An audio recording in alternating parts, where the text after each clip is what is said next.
Thank you very much, and ladies and gentlemen, welcome to this afternoon session by one of the right-wing crackpots. That's how a previous speaker described us, and was quoted in the local newspaper as saying that he has nothing to do with us because we're just a bunch of crackpots. Well, I don't know about this gentleman, and I haven't come to talk about him. But if doing what I'm doing means I'm a crackpot, let me tell you that I'm very happy to be a crackpot. Ladies and gentlemen, thank you so much for being here this afternoon. The United States of America was given to the people of America by Almighty God as a gift for them to nurture, for them to improve, and to make a mighty nation whose peoples would be so numerous that they would not be able to count it, as are the stars and the sands on the seashore. Unfortunately, an enemy has crept in. When the sheep were in the fold, the wolf jumped over the wall and has devoured the sum and the substance of the people of this great and wonderful land. I love American people. I'm British by nationality, but I've lived in America for almost 25 years. I'm a naturalized American citizen.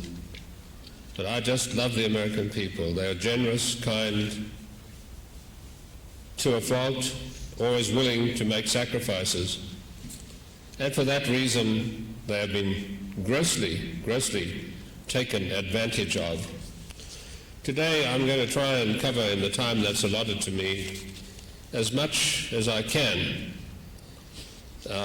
Before we go any further, this gentleman who was on this morning, he claimed that there's no such thing as any conspiracy.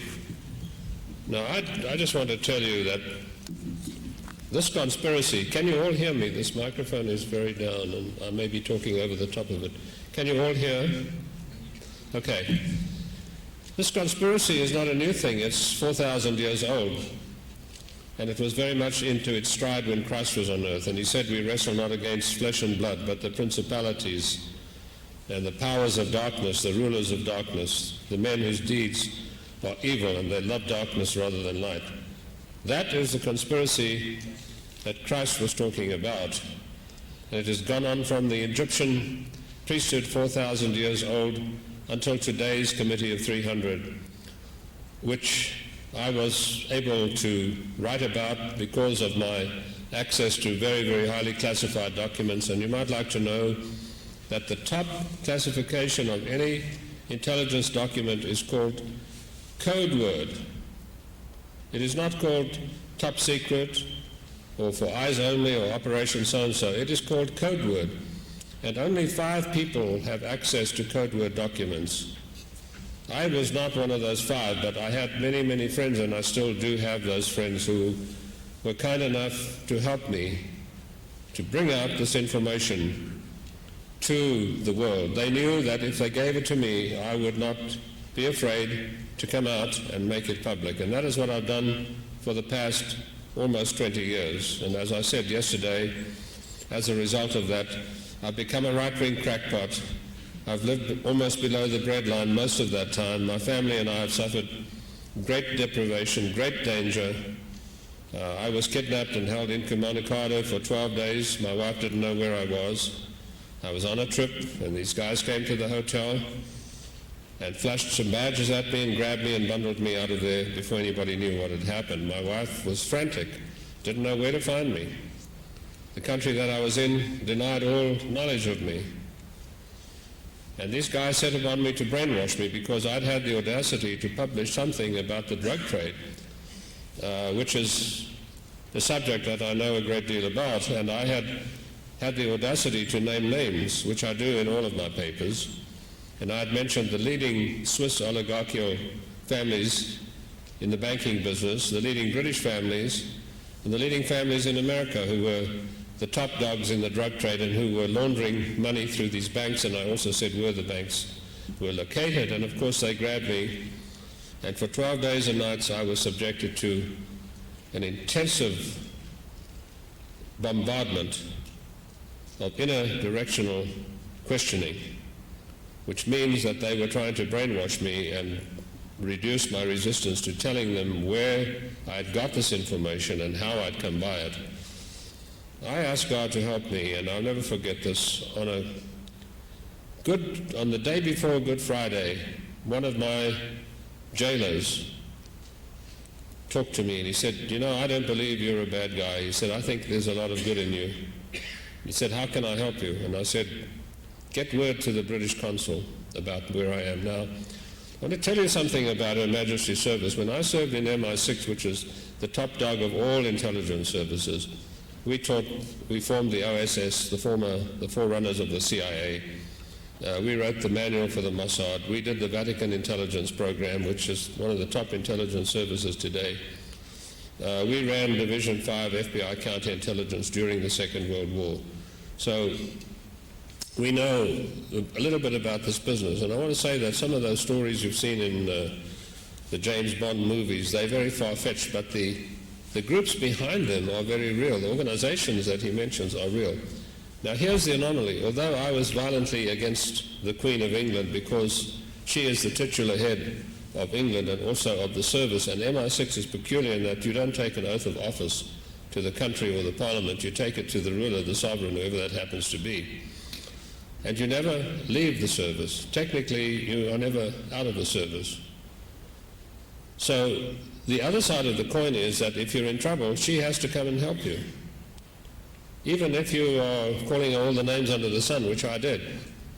So by some strange quirk in this arrangement, the British consul had to come and fetch me, and he got me out of there in a very, very short space of time. He put me in a Rolls Royce with the British flag flying on both of the sides of the car, and he took me to the airport and he put the car right up to the plane and he put me on a British plane and he said, "Don't ever come to this country," because he said, "I know that these people were about to knock you off. They couldn't get you to talk, and so they wanted to knock you off." Now I've told you this because I want you to know there is a worldwide conspiracy. It is not somebody's figment of imagination. I didn't land up in the hands of these people, and they've had several shots at me just because I believe that this conspiracy is non-existent. And he quoted from Bertrand Russell this morning, and he said that Bertrand Russell is a philosopher who really wanted to help people.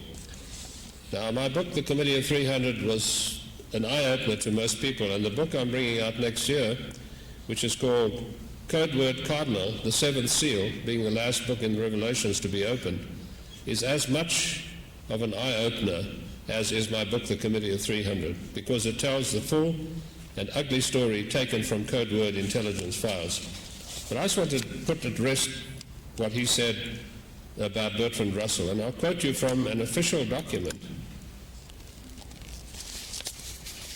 This is Population Control Document Exhibit 1, and I won't mention all the numbers. And this is a direct quote from Bertrand Russell. "I do not pretend that birth control is the only way in which population can be kept from increasing. There are others, which one must suppose opponents of birth control would prefer. War, as I remarked a moment ago, has hitherto been disappointing in this respect. But perhaps bacteriological war may prove effective. If a Black Death could be spread throughout the world once in every generation, survivors could procreate freely without making the world too full. There would be nothing in this to offend the conscience of the devout or to restrain the ambitions of nationalists. The state of affairs might be somewhat unpleasant, but what of it? Really high-minded people are indifferent to suffering, especially that of others." This is a quotation from a British intelligence document exhibit. Our previous speaker told us that Bertrand Russell was a great philanthropist whose only concern in life was to feed the hungry. Bertrand Russell was one of the originators of the plan to depopulate the globe. The Committee of 300 call themselves the Olympians, and they say that the natural resources of the world belong to them, that their God, they call our God Adonai, and they call Lucifer their God, the true God of the universe, and they say he put them on this earth, and the natural resources are being consumed at too rapid a rate and will eventually be depleted unless population is drastically controlled. So in 1953, based upon the extensive writings of Bertrand Russell, and one of the other documents which I don't have with me today clearly discusses the question of war, and he says that the war, which he referred to, has not been successful in killing off enough people. And therefore what is needed here is introduction of a plague that will carry away millions of people.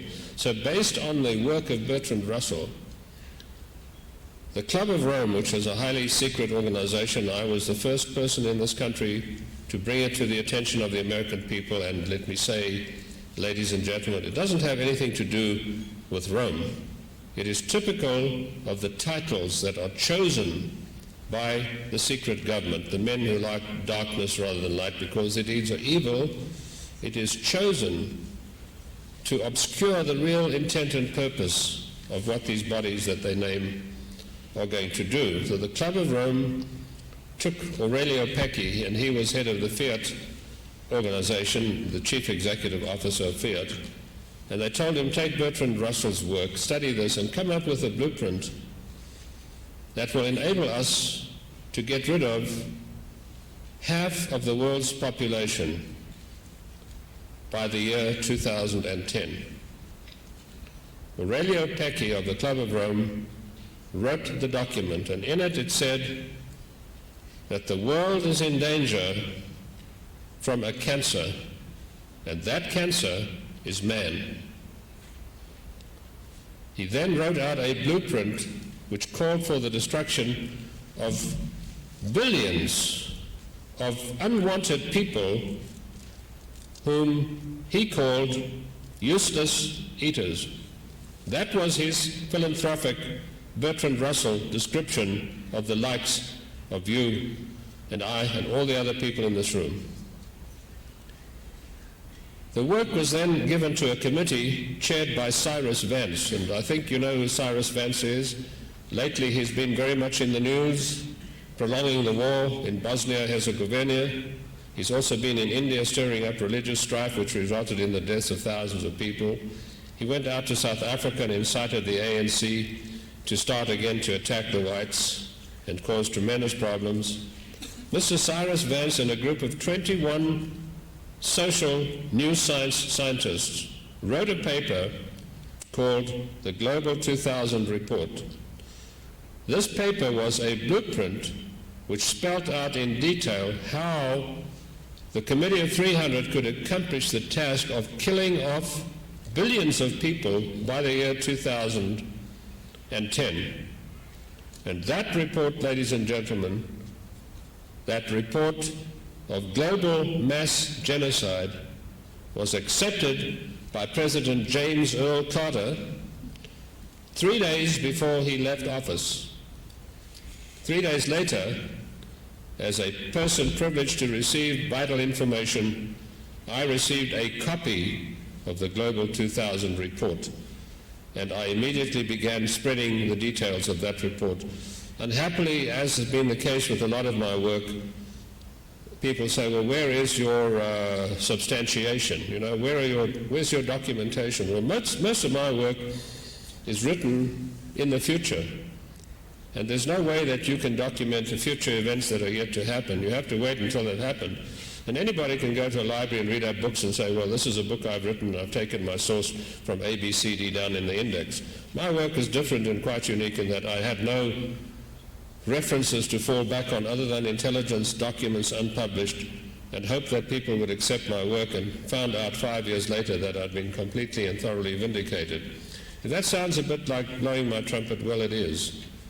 Because I went through tremendous hardships to do this, and I was at first greeted with great skepticism, which as my work began to become known, and I introduced 350 firsts into this country, which no one had ever heard of before, names like the CD Foundation, the Mont Pelerin Society, the German Marshall Fund, and any number of organizations. The Institute for Policy Studies. I had dissected all the work these people were doing. And I've written over 400 works in this space of time, which are all a total expose of the rulers of darkness, the evil men in high places who prefer darkness to light simply because their deeds are evil. So the Global 2000 Mass Genocide Program was officially accepted as United States policy.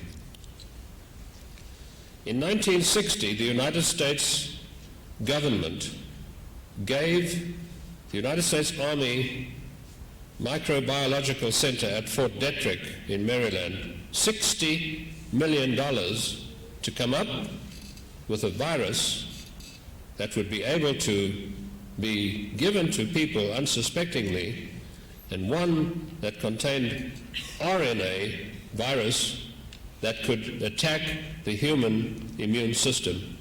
Now, to understand this, you've got to know that prior to that, there were only 3 known viruses in the world that could jump the animal to human barrier. And they were Lassa fever, Rift Valley fever, and I think the other one was dengue fever. Deadly killers that if you got it in the morning, most likely you'd be dead in the evening.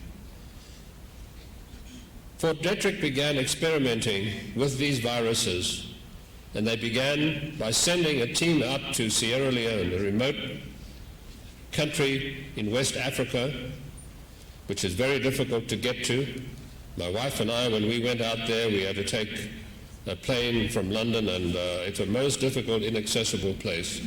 But I went out as a tourist, but of course I was on my assignment to find out precisely what the United States government was up to. And we were able to observe what was going on in the small mission station in Sierra Leone. And we were able to find out that what was happening there was experiments by the team from the Centers for Disease Control and from Fort Detrick. And what they were doing, they were culturing a virus from the Lassa fever virus and mixing it with the smallpox serum and then testing it on these poor, innocent blacks. And if you know Africa, sometimes they march 15, 20 miles through the bush to get a hospital to treat them. And they'd come in with perhaps an ulcer on the leg or a broken arm, and they'd be dead by the evening. Now, this was long before the word AIDS was ever heard of in the United States, and I was right on location, as I have been with 97% of all of the work I've written about. My work has been based on actual observations on location, and as I told you, it did land me in a lot of difficult situations, including many near-death situations, kidnapping, and other things just too unpleasant to mention. The virus, however, was too difficult to handle. It escaped and killed 3 of the scientists working at this mission hospital, and the orders came from Washington to close it down and go back to Fort Detrick at the CDC in Atlanta and continue the experiment.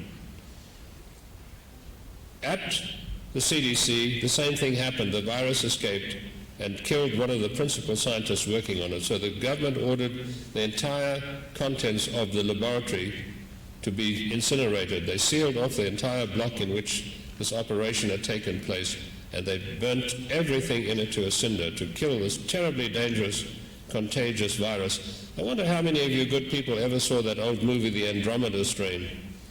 Okay, that was the type of experiment that was being done at CDC, first in Africa, Sierra Leone, and then at CDC and at Fort Detrick. But that was abandoned because this virus was too difficult to control. So what we had was a situation where the Global 2000 had not yet been fully implemented, and they were looking around, and as the United States has done quite often recently, under cover of the fig leaf of the World Health Organization, an arm of the One World Government, United Nations, they published a report, number 42, 1972, which called for a team of scientists to forthwith create a virus from bovine calf serum and also from Media Visna sheep serum, both of which deadly viruses closely resemble swine flu. You may remember the outbreak of swine flu and Legionnaire's disease. They both closely resemble those in their, when they come out in your system. The World Health Organization issued this document around the world, and like I do with most of my things, I was able to get a copy of this document showing all the signatories. The United States was then given the task of spreading this wonderful virus that they had used and were now sure was what they could control. And the first experiments were carried out in Zaire under the auspices of the World Health Organization. What WHO said was, we are going to make a last attempt to eradicate smallpox. And smallpox at that stage was no danger to anybody. The countries that they chose were the African countries of Zaire and Uganda, principally. They also chose Brazil and Haiti.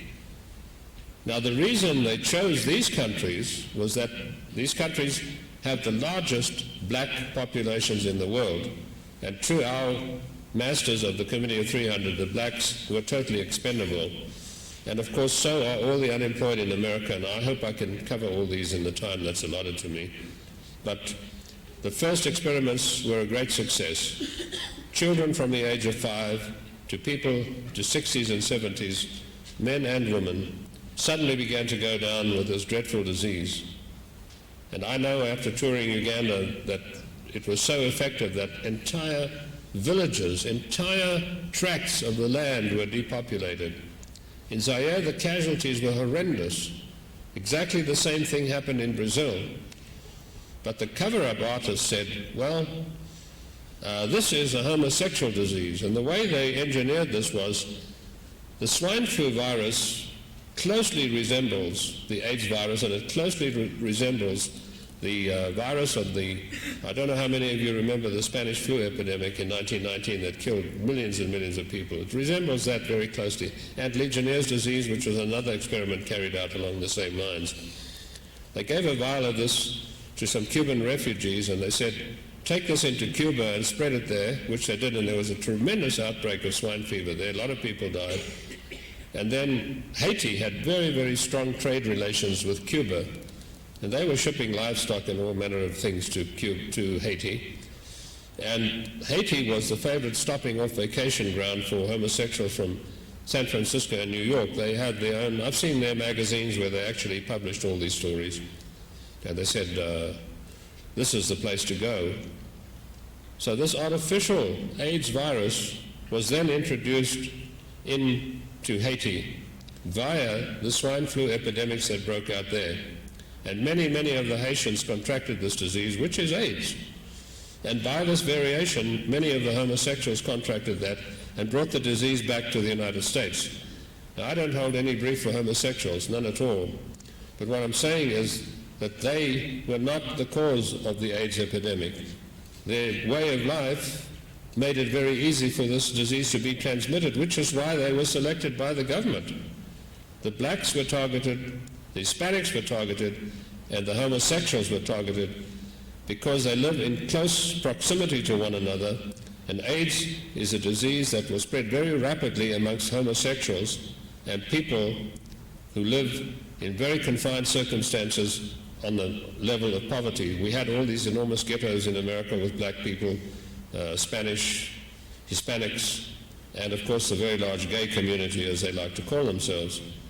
So they did spread AIDS very rapidly, but the homosexual community is not the cause of the AIDS epidemic. The AIDS epidemic was planned by the Committee of 300, written up by Aurelio Pecchi of the Club of Rome, executed by Cyrus Vance and a team of 23 new science, and I use new science to describe anthropology and sociology and physiology and psychology. Those are the new sciences. And this is the way this plague was launched. It was a deliberate attempt by the Committee of 300 to rid the world of what they called useless eaters, because they felt that the world was being overpopulated and all of the natural resources would be eaten up and destroyed. Another thing, too, was that a smaller population having recovered from this terrible pandemic, of which the worst is yet to come, would be far less able to oppose the plans that they had for the oncoming one world government. Which brings us to the question of economics. AIDS is a disease of poverty. It proliferates amongst unemployed people and amongst people who are poverty-stricken. The same Aurelio Pecky wrote a paper called The Post-Industrial Zero Growth Plan for the United States of America, in which he targeted our industrial base. And he then gave that document to a French aristocrat by the name of Etienne d'Avignon, and he said, the first major industry of any industrial nation is the steel industry. What we want you to do is destroy the United States steel industry. When I got word of this, I wrote one of my monographs in 1980, and I called it The Death of the Steel Industry in America. And I foretold exactly how the steel mills would be destroyed. And lo and behold, today, many, many years later, if you go to the northeastern United States, especially the Pittsburgh area, you'll find that most of the towns there are ghost towns. The steel mills are closed. The blast furnaces are silent. The switching yards for the rail cars are covered in weeds. And with it, millions of jobs were lost. The workforce scattered forever. And let me tell you that the plan to deindustrialize America is just about reaching its zenith now, and will do so under the presidency of Mr. Clinton, and of course the co-president, Hillary Clinton. We have a situation here that by contrived means, not by any law of economics, simultaneously with the release of the AIDS pandemic came the attack on the United States industrial base. First of all, the steel industry was singled out and literally destroyed. And don't forget, once those jobs are gone, they're gone forever. It's not a question of, oh, they'll return when the recession is over. They will never, ever come back. Then they tackled the auto industry and systematically destroyed that. Then it was the turn of the housing industry, and they destroyed that. And what was the purpose of all this, ladies and gentlemen? The purpose was to destroy the backbone of this nation, the people who made the United States of America a great and wonderful nation, America's unique middle class. The blueprint for the post-industrial society zero growth policy of the Club of Rome clearly stated that one of the main objectives of the destruction of the middle class was to first destroy the industrial base where decent paying jobs were, and to reduce the middle class to either a class of beggars or to destroy them altogether through proliferating the spread of AIDS and drugs, all of which has been done. So our dear friend who spoke this morning, he might think there's no conspiracy, but let me tell you that as a former high-ranking intelligence officer, as a person who Almighty God has chosen to have my eyes opened, I can tell you that there certainly is a massive major conspiracy. And my book, The Committee of 300, tells it all. Tells you who these people are. So often we talk and people say, they are doing this, they are doing that. My book doesn't talk about the they. It tells you precisely who they are and what they hope to achieve and are achieving. So the economic base of the United States was deliberately and purposefully destroyed. Now, having done that, the next thing to tackle was the agricultural base. The United States is the greatest producer of food in the world and the most economical producer of food in the world because it was in the hands of the American family farmer. The General Agreement on Trades and Tariffs, which is a one world government United Nations body, set about destroying the American family farmer by making it impossible for them to get the support that they needed from government, by consistently and systematically cutting prices, until eventually 200,000 American farmers were forced off the land because they couldn't meet the mortgage payments on their farms.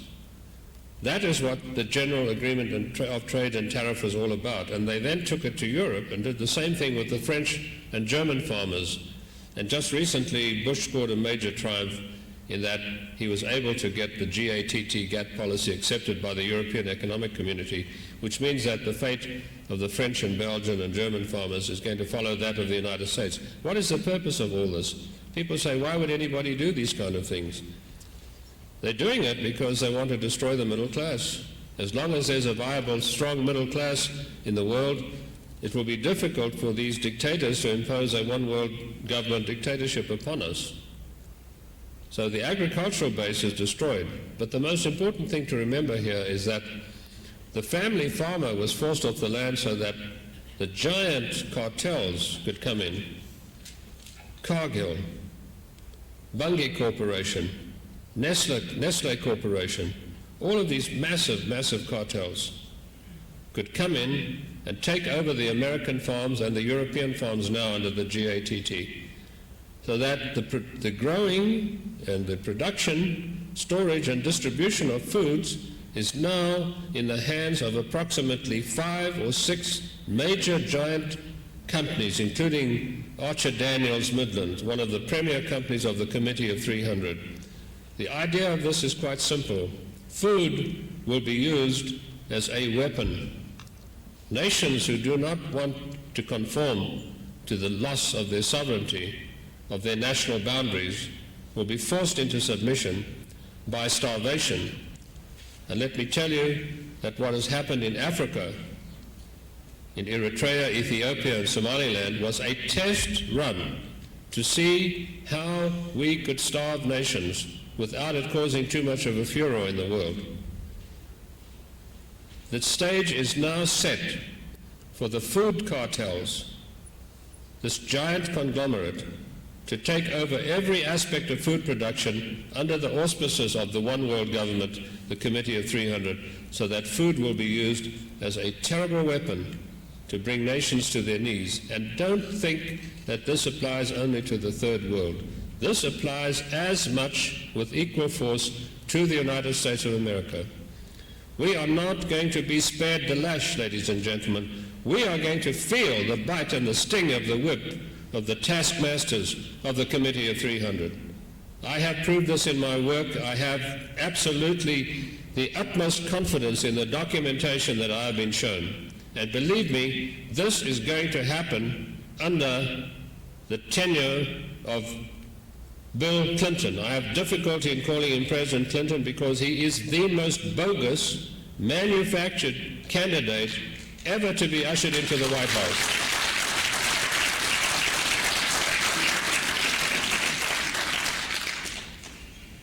Mr. Clinton and co-President Hillary will preside over the demise of the economic system of the United States of America. And it will be done by a continuation of destruction of our industrial base.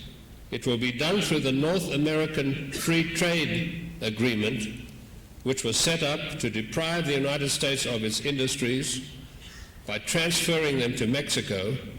And when it is all in motion, it will add at least another 3 to 4 million jobless to the already 40 million jobless. Now mark my words well. Do not be deceived by official government statistics. The government counts as fully employed young kids who leave high school and work for 2 hours in a hamburger joint, McDonald's, the favorite one of the president. And they are counted as fully employed. Can you beat that? That is how the Department of Commerce deals with labor. They also do not mention in this approximately 5 million people who have become so dispirited, so upset and so down and so ashamed of themselves at not being able to find a job that they have given up looking for a job. We have 5 million in that category. So altogether right now in the United States of America, we have 40 million unemployed. How do I know these things? I know them because a very, very close associate of mine who gives me a lot of economic data a year ago gave me the complete actual breakdown of the unemployment situation in America. Now, intelligence work is not all cloak and dagger stuff. It is not all field work like I was engaged in. Some 70% of intelligence work consists of monitoring, collecting, and correlating intelligence economic information. By this means, the intelligence service can provide its government with a forward-looking assessment of where that country is likely to be economically in the next 5 years, so that in the case of the United States, which has become under the Bush administration the big bully of the world, we can apply pressure to a nerve here and we can apply pressure to a nerve there, so that these countries will do the will of the Committee of 300. So from my economic intelligence monitoring service, I get the best details about what is happening. The Committee of 300 has said that by 1995 there will be a total imploding of our economic structure. This has to be done in order to bring those people who still are able to voice their resentment against government, those people who still do not like what government is doing, to bring them to their knees. And at the same time, there will be riots on the streets, there will be confusion, there will be riots far greater than the Los Angeles riots. And the shock troops of the environmentalist movement will be released to go out and destroy agriculture. Farms will be burnt down. They've even begun already. A very dear friend of mine, whose parents' farm in the valley in Fresno, recently had the experience of these shock troops, I call them, of the Earth First movement and all the other so-called ecology groups. They came on the farm and they overturned a tank holding 5,000 gallons of diesel fuel. This is going to become very, very commonplace as the so-called environmentalist movement gains the upper hand. Now, is this some figment of imagination? No, because, ladies and gentlemen, it's all been done before. We say often there's nothing new in the world. Everything is déjà vu. We've seen it all before. In this case, let me draw your attention back to the gentleman who says that crackpots dream of conspiracies that don't exist. Let me take, for example, the French Revolution. The French Revolution was not a French Revolution at all. It was an ideology imposed on France for economic reasons and for religious reasons by an outside force. The French Revolution was run from England by William Petty, the Earl of Shelburne, and a couple of his friends. And they got two Swiss nationals, not French nationals, but Swiss nationals, Danton and Marat. They brought them over from Geneva, Switzerland, and they set them up in England, and they trained them how to incite mob violence, how to get mobs aroused, how to get mobs to kill. And when the time was right, this conspiracy unleashed Danton and Marat upon an unsuspecting France. And we all know what happened. The slaughter, the mayhem, the destruction that followed. That is exactly what they have in mind for us in the United States of America. And the day will come when we will see these things, and when this committee will send forth a great savior who will tell the people who are reeling under one piece of terror after another, look, I can stop all this, but you've got to surrender your constitutional rights. You have to stop all this about the Constitution. You have to give me absolute power, and then I will put an end to it. And a survey done by the Central Intelligence Agency 6 months ago on this very point said that 87% of the American people would accept that proposition. Now let me give you another instance of a conspiracy. The Bolshevik Revolution, also known as the Russian Revolution. Again, not a Russian revolution, but a foreign ideology imposed upon what was then Christian Russia by a foreign ideological group of conspirators, i.e. people who were running the Committee of 300.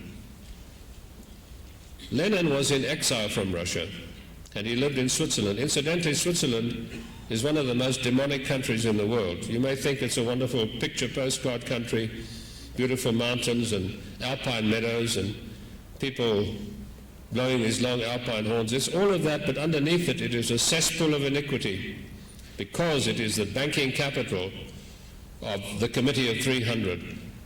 In the city of Basel, Switzerland, you have the Bank of International Settlements, where every member of the committee and many of the dignitaries of foreign governments have their accounts.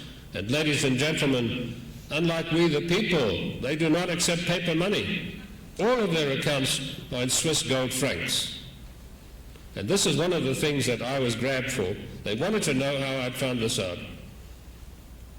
So you have this demonic country, Switzerland, and from that came Danton and Marat, who were released upon the French, and upon that came Lenin, who was brought to London and handed over for training. And he was trained by the British intelligence. He only had 15 members and absolutely no money. None whatsoever.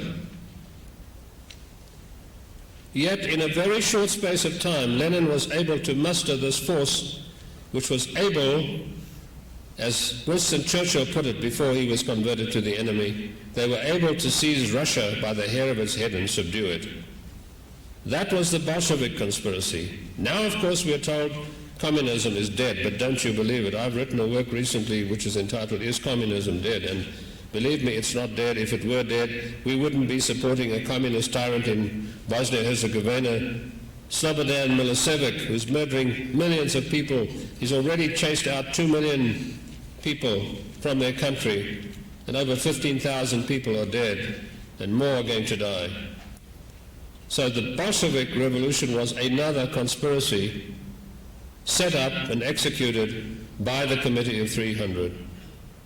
And let me say in passing that the immense amount of money that this group has originally sprang from the drug trade in China.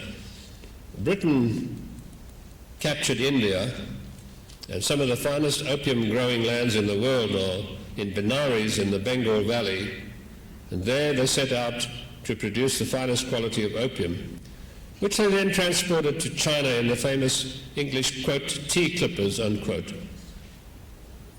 The high-grade opium was handled by 14 of the top British families, who are all closely related to the Queen of England.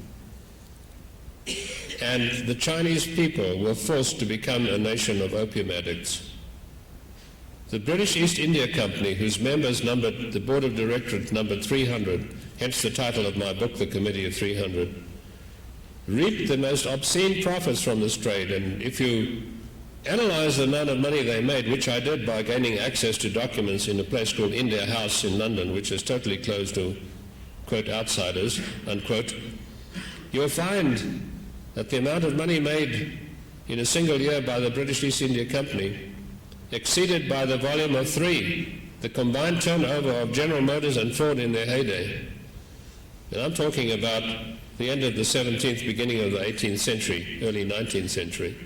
This huge fortune was set aside to subdue the world in the manner in which I've hoped I have been able to describe to you, through the destruction of the industrial heartland of America, by creating millions of unemployed, by spreading disease, by turning the United States into a nation of drug addicts in precisely the same way as they did with the nation of China. And China went to war 3 times to try and rid itself of the burden of opium addiction, and each time they were defeated by the might of Imperial Britain.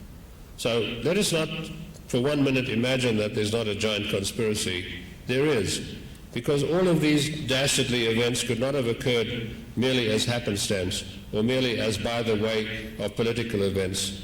They came as a result of deliberately contrived political and economic events. And remember, all wars are economic in origin. Every war ever fought on this earth was because of an economic underlying cause. So now we have the situation where the government of the United States is fully in league with this evil force, the Committee of 300. President Bush was the best servant that they'd ever had. He took his orders directly from Mrs. Margaret Thatcher. She came to this country and ordered him to make war in Iraq to save the interests of British petroleum in Kuwait. Kuwait, as I said in my other talks, being an enclave carved out of land that belongs to Iraq. They went in and drew a line in the sand and said, "This is now Kuwait." And they got this tame Arab family, Jabbar al-Sabah, and they put him in charge and said, "You're now the Sheikh of Kuwait."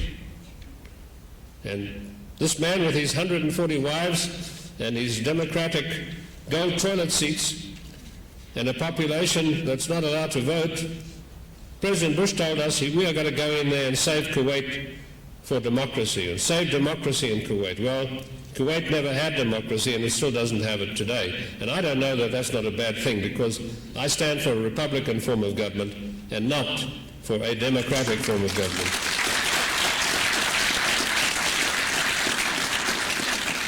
As the great French writer Frédéric Bastiat once said, a democratic government is merely a subterfuge for socialism to seize control of a country. And that, if you want to know where I stand foursquare as a Republican, in favor of a Republican form of government. We now come to the situation where we are today, where the engineered presidency, I have great difficulty in saying that, because to me this man he has absolutely no presence. He is not a statesman. He looks exactly what he is. And I didn't like Mrs. Thatcher's policies, but I said yesterday she really was a lady to her fingertips. She had, as the Americans say, a lot of class. The same with Mitterrand. Any world statesman, they look the part. This man doesn't look the part because he is not the part. He was picked up in the early days and given a Rhodes Scholarship. And while at Oxford University, he was deliberately intermingled with all the communists who were there, and he went gladly and willingly into their fold, and he visited the huge house they had at Hampstead, which I personally know very well because a couple of times we had it under observation. And he was like a revolving door in and out, and these communists were controlling everything he did. And he willingly and gladly did not just avoid the Vietnam War. He willingly and gladly spoke out with great hostility against his own country. And it's amazing to me that coupled with that, and he's gambling through the flowers with Jennifer Flowers, that he's able to get into the White House. I think anybody else would have been knocked flat. They wouldn't have been able to. You know, I read that a friend of mine sent me the account of Jennifer Flowers in the Penthouse magazine, and this is an amazing thing. She tells everything there in the most lewd, torrid possible way. And I read this thing and I put it down and I said to myself, my God, this is a man that we will have to stand there and say, hail to the chief. What has this country come to? It has come to the point where we are ripe for a takeover by the one world government which will control us through the Committee of 300. And we are just about at that point now, ladies and gentlemen. We have destroyed our military base. We have set ourselves at odds with Russia. And I would like to touch briefly upon the very dangerous situation that pertains in the world today, whereby we say that we have a Russian leader in the form of Boris Yeltsin, who is despised and hated by the Russian military. This man, they say, is nothing but a puppet of the Washington cosmopolitans, which was Stalin's euphemism for Zionists. And they say we are not going to tolerate this man. Now we say we've got an agreement. We're talking about SALT II. And this has been bandied around all over the place as a great success. But the Russians did a number on us. They moved all their important weapons behind the Ural Mountains before we began counting them. So all their magnificent SS-20s were intact when we signed the SALT II treaty, when they were all supposed to be destroyed. Russia still has a very large army in West Germany, or Germany as it's called today, and they still have the largest rocket force in the world, and they have almost 6 million men under arms. They also have the largest deep-water naval force and the largest submarine fleet in the world. Their Typhoon-class submarines are 30,000 tons. They are as big as a Second World War cruiser, and each of them packs about 20 multiple re-entry MIRV warheads. But they're not going to use those because they have other weapons, electromagnetic energy weapons, but I don't want to get into that. It's a subject for another day. However, suffice to say that with great fanfare, We are told that we've now signed a treaty called START, which is supposed to eliminate all these weapons forever. Well, let me tell you, nothing could be further from the truth. The Russian military, ladies and gentlemen, has not and will not relinquish control of one single missile, nor will they relinquish control of their massive arsenal of electromagnetic energy, ELF, 15 gigahertz radiation microwave weapons. By using these weapons, they can destroy the entire grid system of the United States power system. They can knock out all of our telephone, radio communications, everything that we need, radar, to control the workings of this country. And they demonstrated that to us when we got angry with Khrushchev and we tried to do nasty things to him. He caused what is known as a distant interference shot to be fired from near Murmansk in Russia, directed towards the northern end of the tip of the protectorate which we own down there in the Caribbean, Puerto Rico, and it caused an underwater explosion that caused water to rise to a height of almost 5,000 feet in the air, a gigantic mushroom. This was seen by the Coast Guard. It was seen by 5 commercial airline pilots who are not given to flights of fancy. It was reported to the United States government, and not one word of that ever reached the press. The next thing that Khrushchev did to show us that he meant business, that they had these weapons, he fired one of these ELF shots near the Thresher submarine, and the force of that imploded this submarine, nuclear submarine, and it sank with everybody on board, and they all died. Not satisfied with that, he fired a shot, the same kind of shot, and hit the DC-8 Arrow, which was a charter plane ferrying United States troops back from Europe at Gander, and killed 250 United States servicemen. Not satisfied with that, after spying off our shores, Russian trawlers equipped with every listening device you can imagine had spent 4 years off Cape Canaveral. 2 days before the Challenger was due to go, they disappeared over the horizon. That should have told us something, but it didn't. Challenger took off, and we know what happened. Apparently it exploded in midair. But let me tell you precisely what did happen. Those Russian trawlers had for 4 years measured the telemetry of every rocket that left Cape Canaveral until they had a precise data bank on solid fuel rockets and liquid fuel rockets. And they knew exactly at which point the rockets would reach the maximum, the optimum of their vibratory cycle. So what they did was, once Challenger had reached the maximum of its vibratory cycle, beyond which point it would shake itself to pieces, they fired an extremely low frequency shot from their base near Murmansk and applied to the vibratory cycle of Challenger a second vibratory cycle of equal magnitude to the Challenger's own vibratory cycle, thus shaking it to pieces, causing the seals to separate and the fuel to gush out and hit the hot exhaust, and so explode in midair. These are the weapons that the Soviet Russian military has today. They have not turned them over, they are not in the START agreement, and they have them at their disposal, and they have every intention of using them if we continue to act like barbarians in the world, as we've done in Iraq, as we are still doing in Iraq. Again today, the Iraqi people have been attacked unjustly and without cause, because in the northern so-called no-fly zone that we imposed on them under cover of the fig leaf of the United Nations, and I'm sure you remember what God thought of Adam and Eve's fig leaf, we went in there and we started attacking this northern portion of the country under the guise of violating our self-imposed no-fly zone. Why are we doing this? I'll tell you why, as I mentioned yesterday. Some of you may not have been here. Beneath the soil of the land occupied by the Kurdish homelands, lie the richest oil fields in the world, as yet unexploited, the Mosul oil fields. In 1982, I wrote a paper, The Case Against the Petroleum Industry, in which I exposed the existence of this and showed how hypocritical we've been towards Iraq since 1932.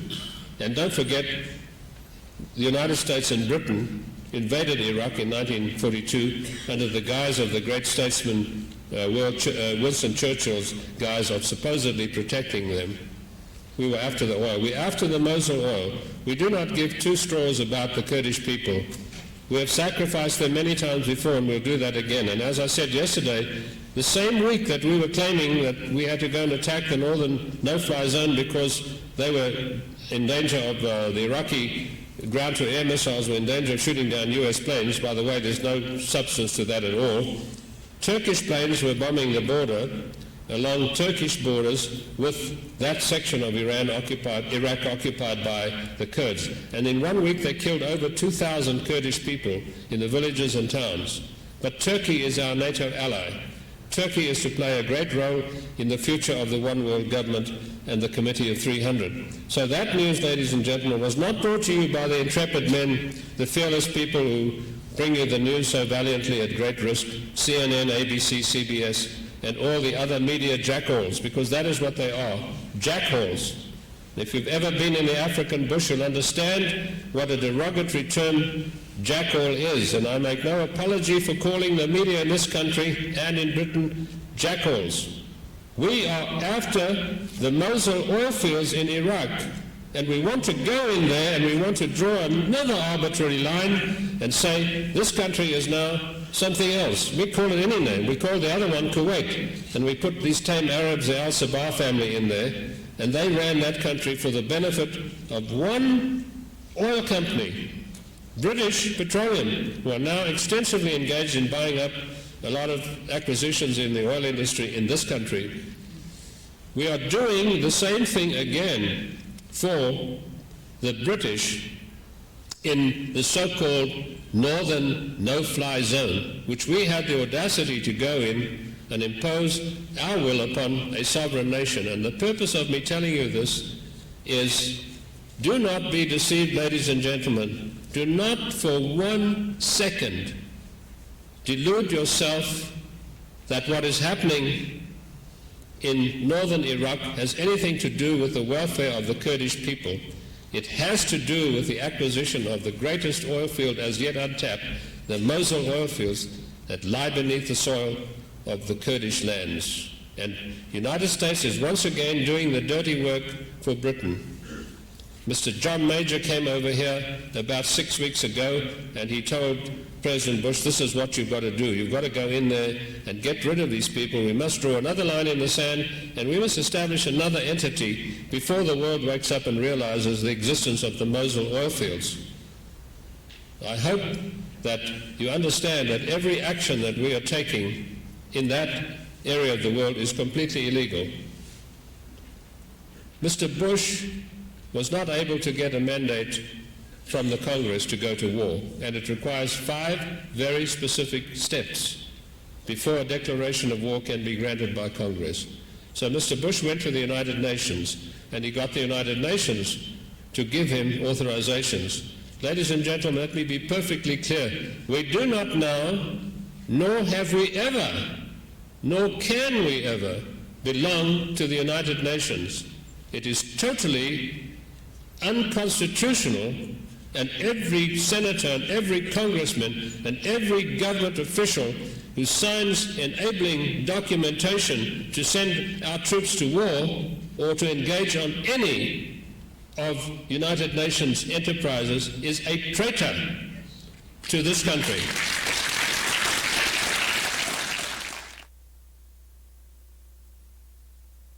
Specifically says that we shall never be beholden to the laws of any foreign government, any foreign body, any foreign organization, and that includes the United Nations. And what we did in Iraq was a crime against the people of the United States. When I first saw what was happening, and I was able to give advance intelligence warning 1 week before even the CIA knew that the Iraqi troops were on the move to Kuwait, I contacted a gentleman in Congress who's really a fearless fighter, Congressman Henry Gonzalez, and I told him what was happening. he then went to other intelligence agencies and he found out that what I told him was true. And so what he did was he tried to stop President Bush in his criminal enterprise, and he filed 6 articles of impeachment charging George Herbert Walker Bush with specific crimes against the United States people, specific crimes in violating the United States Constitution. And those 6 articles of impeachment were given to the Judiciary Committee for examination. The Judiciary Committee was supposed to present them to an open forum in Congress for consideration and for a vote to be taken. But the Judiciary Committee, being under the control of a foreign power, to wit Britain, did not bring those articles up for consideration. And they are still there today, and they probably never will see the light of day. The United States of America acted illegally in attacking Iraq. We had no cause to attack them. They'd never done us any harm. We incited the United States, we incited Iraq to go in and claim what was rightfully theirs, the land and the oil, stolen from them by the British. We encouraged Saddam Hussein. We gave him the money. And as I said yesterday, I was also instrumental in uncovering the Banco Nacional de Lavoro scandal, this bank in Atlanta that we had used to give Saddam Hussein $4.6 billion under the guise of agricultural loans to arm himself to the teeth in preparation for his attacks. And we did this knowing full well that we were going to pull the rug out from under him. So when President Bush could not get the declaration that he needed from Congress, and he knew he would never get it, he went to the United States, and by so doing, he violated his oath of office. He violated his constitutional oath to uphold the laws of the United States of America. He placed the laws of a foreign body, to wit, the United Nations, above the laws of America. And in so doing, he committed a cardinal sin, a crime. And he was not prosecuted simply because the articles of impeachment that were prepared were locked up in the House Judiciary Committee, where they still are today.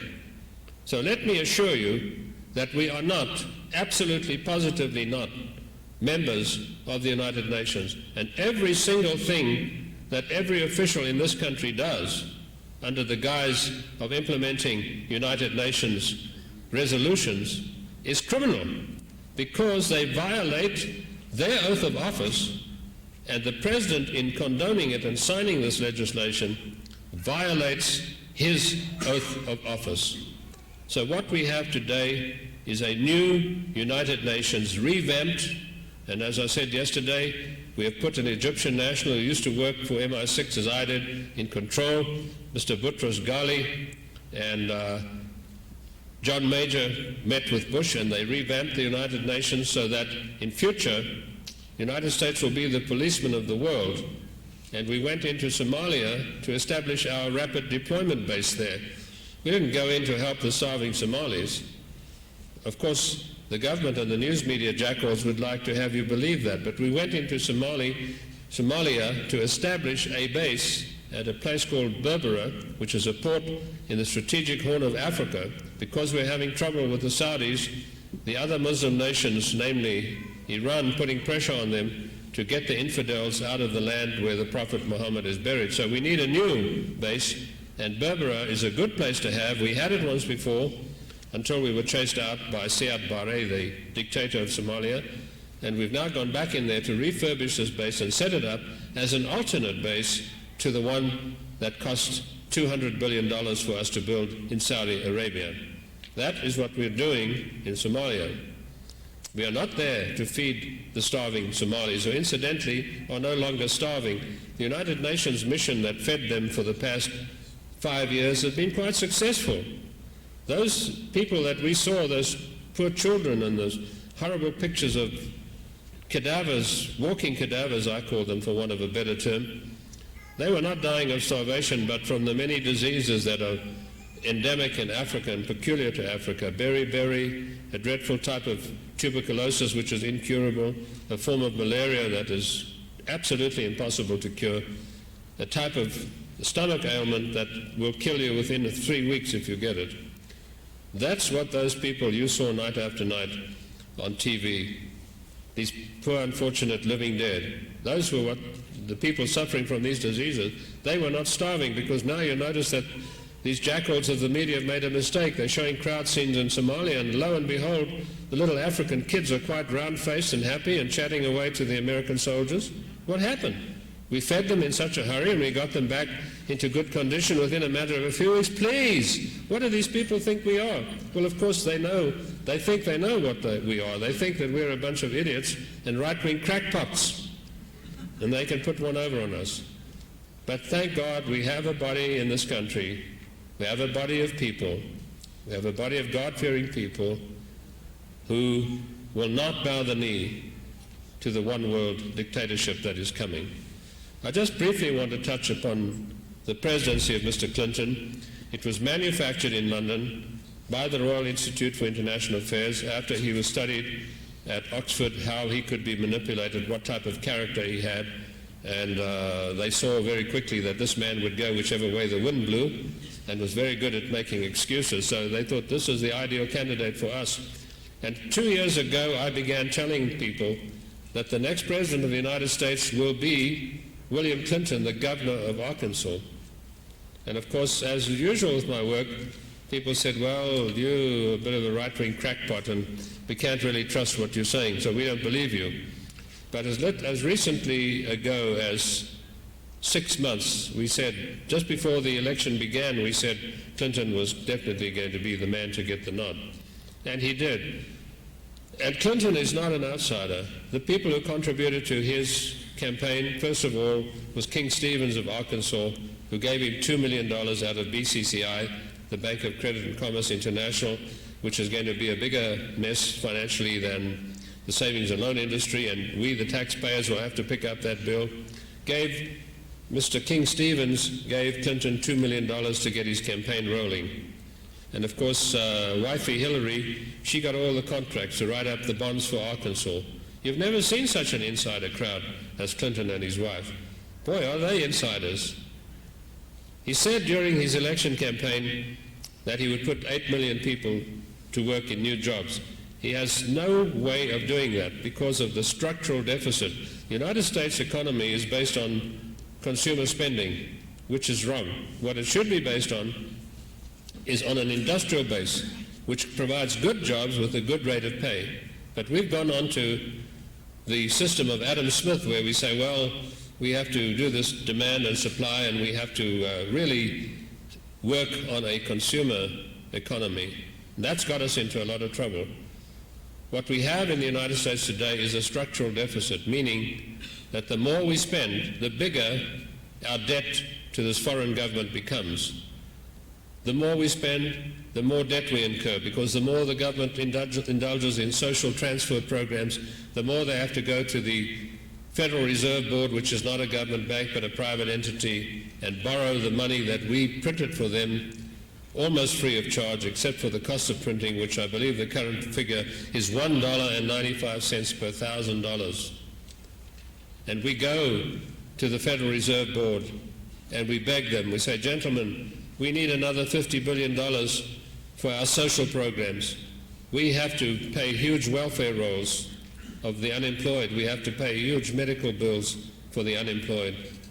We have to pay an enormous sum of money to keep the illegal immigrants happy. We need to borrow from you. And the Federal Reserve Board says, fine, gentlemen, you just put up some bonds for us, government bonds, and that will be the security on the credit and the credit worthiness of the United States people. And we'll lend you $50 billion, fine. And what do? We go to the Treasury and order them to print $50 billion, and we then hand it over to we hand it over to these people, the Federal Reserve Board, and we say, gentlemen, thank you very much. It is the greatest rip-off and swindle the world has ever known. And I've made an intensive study of Congressman, the late, great Louis T. McFadden, and all of the speeches that he made fighting this monstrous Federal Reserve System, which is a creation, ladies and gentlemen, of the Committee of 300.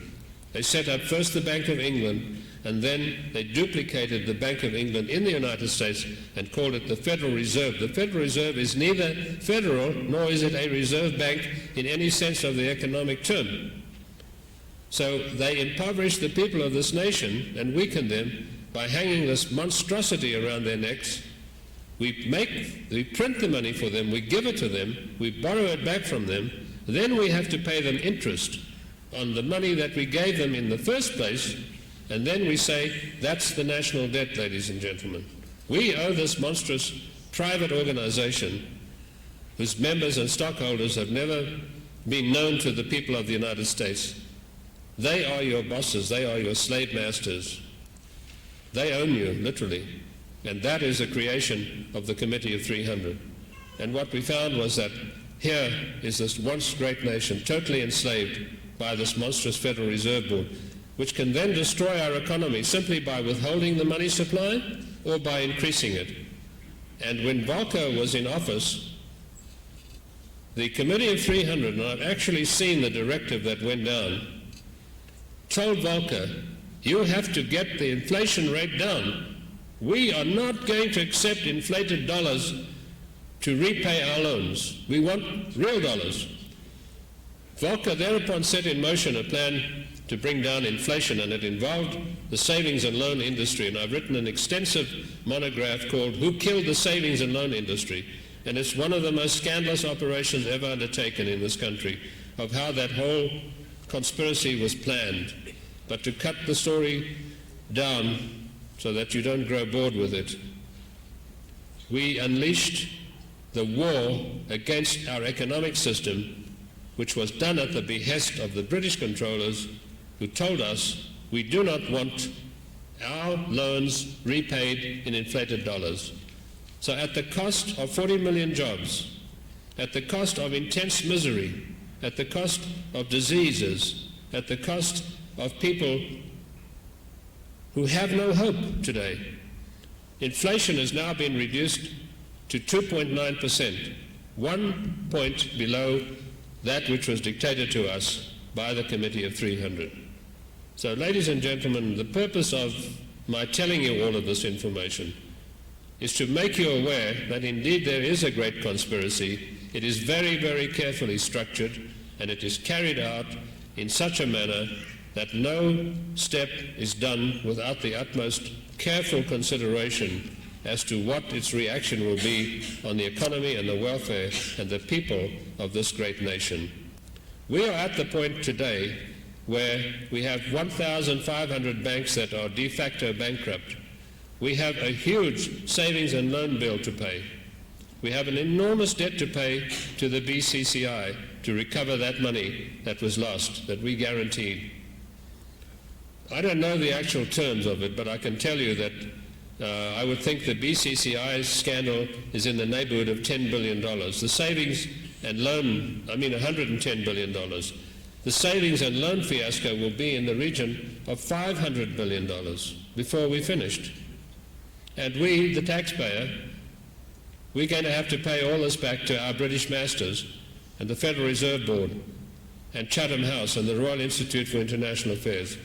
This is how these people have whipsawed the middle class of the United States to make it easier for them to take over this great and beautiful country in 1995, when our financial system collapses, implodes upon itself, even as the dinosaur collapsed because it could no longer carry its own huge weight. We are under such a burden of debt today, and the conspirators are so determined to restore a balance of power in their favor and to destroy our financial system and to bring in the International Monetary Fund and the Bank of International Settlements, that their deadline is set for 1995, at which point there will be a total economic collapse in this country, total and complete. It will begin with the stock market. The stock market will fluctuate wildly. It will make tremendous gains, and then it will fall. And I wish I had time to tell you how they manipulate the stock market. There was a committee formed by Alan Greenspan and Paul Volcker, actually. Greenspan was in it, and what they did was they had this open-ended loan from the Federal Reserve banks, And any time the stock market looked like crashing because of economic pressures, this committee would go in and have a meeting and advise every Wall Street broker in the clan, look, don't execute your buy-sell orders now, especially your sell orders. Wait until we notify you. We'll go into the Chicago commodities market, which strangely enough has a tremendous effect on the New York Stock Exchange. We will manipulate things so that stock prices will rise, and you will have this open-ended loan to go in and buy the stocks that are in danger and force the price up. This is like trying to defeat the laws of gravity. You can sit under the apple tree, and when an apple falls, you can stretch your hand out and catch it. But eventually you're going to get so tired that the apple will hit the ground. And that is what's going to happen in 1995. This artificial support for our economic system, engineered by Volcker and the Federal Reserve Board, will collapse because the hand that holds it up has grown so tired that it no longer can do that. The system will implode upon itself. As the dinosaur collapsed under its own weight, so will we collapse under the burden of this huge debt we've built up, unemployment, and the terrible plagues that are sweeping the world. That day is coming fast upon us, and I know from the documents I've seen that the economic situation that we're facing at this time is beyond description. We look around and we say, well, everything looks okay. People are working, the hotels are all full up. This is all based upon a fallacy, a falsehood. If you look at the reign of the great warrior from the East, Kublai Khan, he paid his armies first of all in gold, and all the captured nations he took their silver and their gold. And everything was fine until he began to run out of silver and gold. The whole supply of China and Europe was gone. And so he said, well, we'll make iron the official legal currency. And so they passed laws saying that iron was now the currency. That went on until people realized they'd been deceived. So he said, well, we'll start making paper currency. And then you found the notes of all these wonderful countries with beautiful scrolls and embossed with wonderful seals and signatures, and they looked so beautiful, but they were an illusion. There was nothing to back it. And eventually, as we know, the reign of Kublai Khan came to an end for economic reasons. The whole empire collapsed under its own economic weight. We are at that point now, and I remember my case officer calling me into his office one day, and he had a beautiful old-fashioned English office, and looked just like those James Bond ones, dilapidated furniture and all that. And he had the walls of his office papered with hundreds and hundreds of banknotes that were worthless. And in the middle, behind his desk, just above the level of his head, was a tiny little gold Roman coin. And he said to me, John, you see all this beautiful stuff on the walls, all these scrolls and seals solemnly declared to be legal tender? He said, this is all you can do with them today. Paper the walls with them.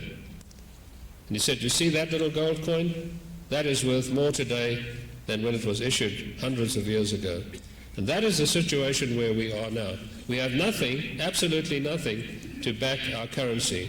And the system will implode. We will be forced into bankruptcy openly in 1995, which will usher in the beginning of the New World Order and a new dark age, which will far exceed the terror of the darkness of the Middle Ages. Ladies and gentlemen, thank you so much for listening.